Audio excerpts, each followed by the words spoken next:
The first step toward civilization may not have smelled like fresh bread.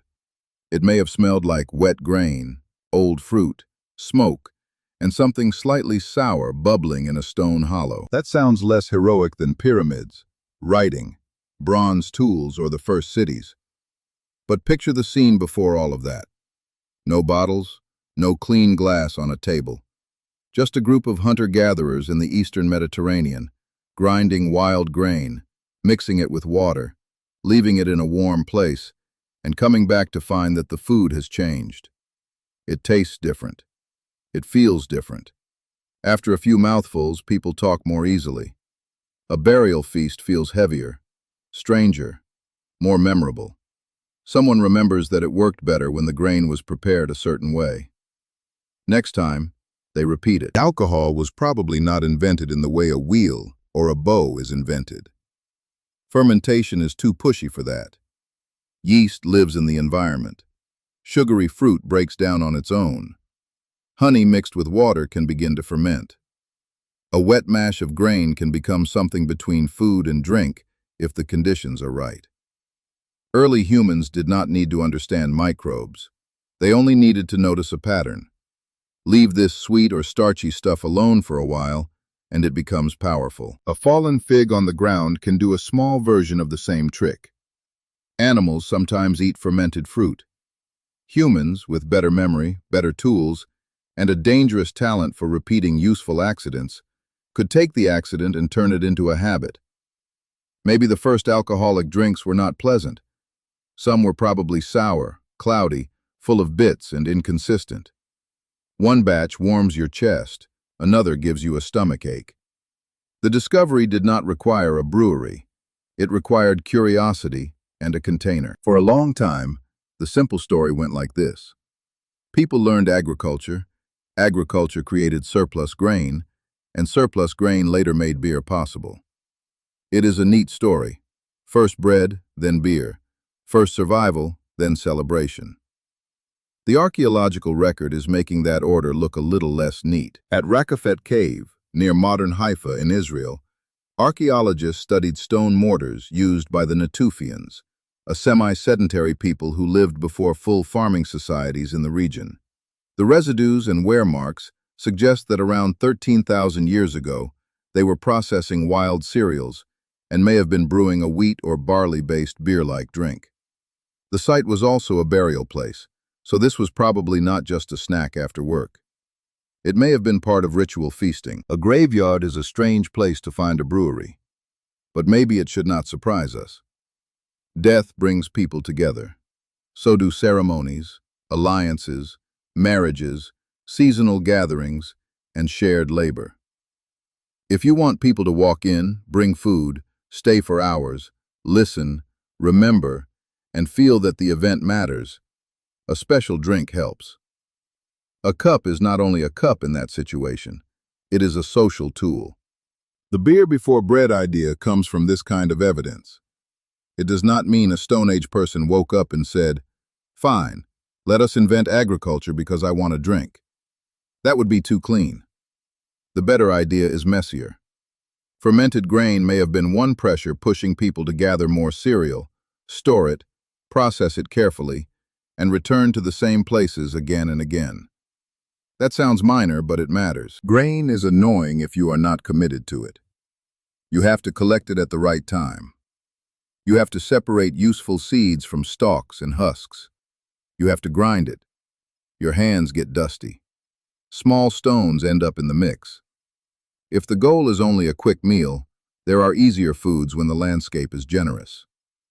But if grain also produces a rare drink for funerals and feasts, then suddenly it has another kind of value. This is where alcohol connects to civilization without becoming a silly magic answer. Farming did not begin for one reason. Climate shifted. Populations grew. Certain plants and animals were available in certain places. Some groups became more settled before they became true farmers. No serious explanation should erase all that and replace it with one giant mug of beer. Still, alcohol may have helped make settlement feel worthwhile. A feast needs planning. A fermented drink needs timing. You cannot decide 5 minutes before the ceremony that you want beer.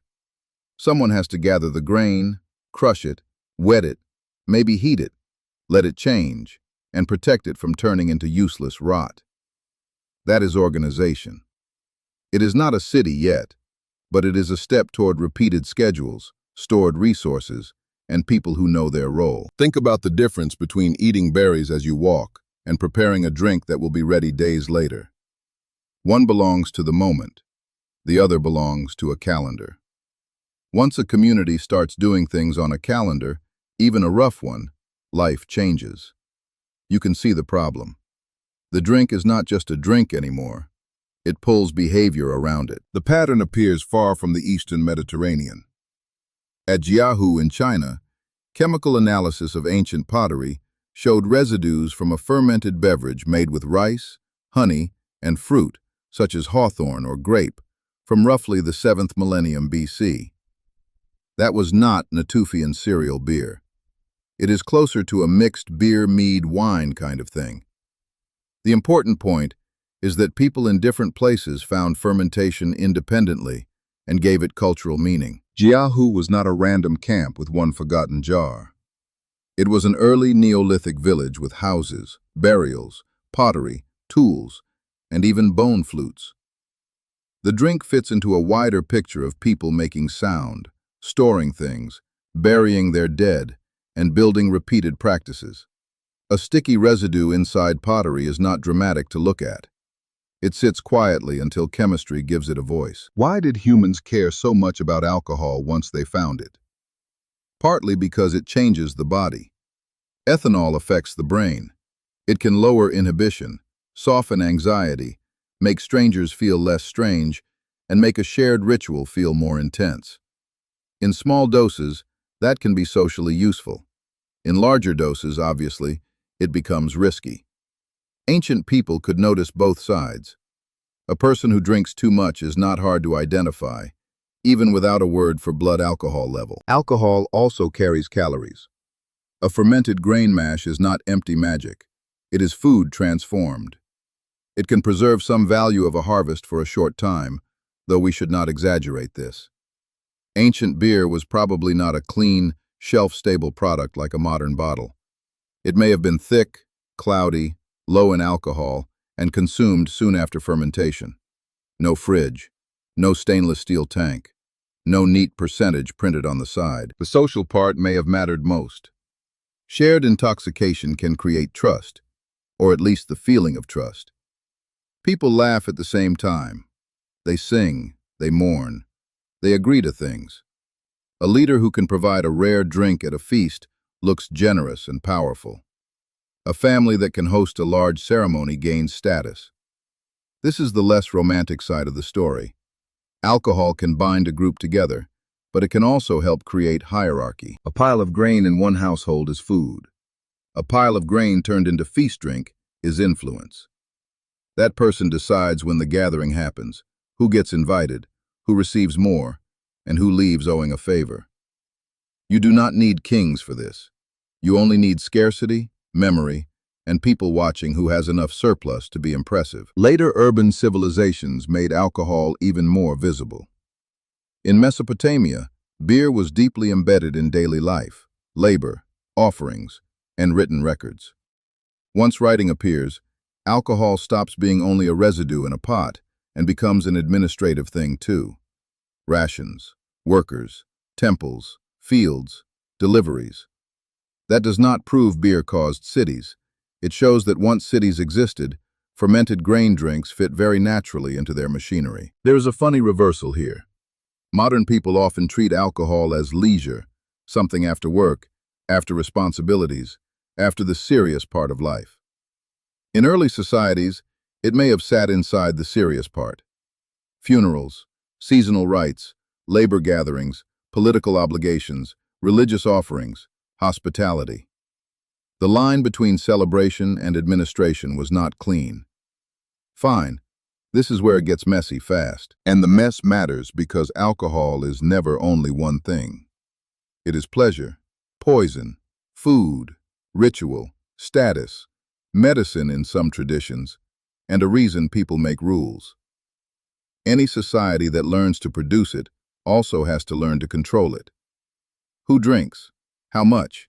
At what event? Who supplies it? Who is excluded? These questions sound modern, but they are very old questions, wearing different clothes. So did humans start drinking alcohol because they were bored? Probably not. They started because fermentation was available, noticeable, repeatable, and useful. It turned ordinary plants into a special substance. It made gatherings feel different and gave grain, honey, fruit, and rice another purpose. It helped rituals become memorable and may have helped push some communities towards storage, scheduling, feasting, and eventually more settled lives. The strongest version of the claim is too simple. Alcohol started civilization. The weaker version is better and probably closer to the truth. Alcohol was one of the small engines inside the larger machine. Not the only engine, not even always the most important one, but maybe one that made people gather, plan, plant, store, invite, trade, sing, bury their dead, and come back next season to do it again. Civilization did not begin with a toast, but somewhere near its beginning, there may have been a cloudy drink passed from hand to hand, made from wild grain or fruit, stronger than anyone fully understood. Before the city, before the tavern, before the label, there was a human being tasting fermentation and deciding that this strange accident was worth repeating. Thanks for watching! If you enjoyed the video, please like, subscribe, and leave a comment below. See you in the next one!